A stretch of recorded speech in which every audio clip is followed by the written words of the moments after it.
So ప్రతి దాంట్లో కూడా ఏం చేసినామంటే కొత్త వాళ్ళకు కూడా అర్థం కావాలి అసలు పాలిటీ అంటే ఏంటి, చరిత్ర అంటే ఏంటి, లేకపోతే జాగ్రఫీ అంటే ఏంటి, లేకపోతే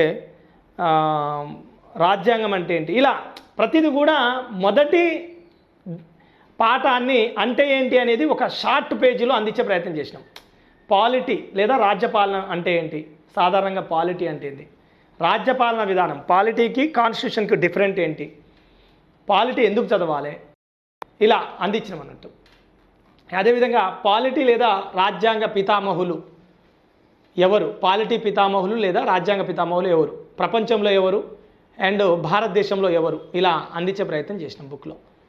అండ్ అదేవిధంగా సో వాళ్ళు రాసినటువంటి రచనలు వాళ్ళనే ఎందుకు వాళ్ళు అంత ముఖ్యులుగా భారత రాజ్యాంగ పితామహుడిగా అంబేద్కర్ని ఎందుకు పరిగణిస్తుర్రు, అదేవిధంగా అరిస్టాటిల్ని ప్రపంచ రాజ్యాంగ పితామహుడిగా ఎందుకు పరిగణిస్తుర్రు అనే విషయాలను కూడా వాళ్ళ రచనలు, ముఖ్యమైనటువంటి రచనలు కూడా ఏంటి అనేది కూడా చూయించినాం.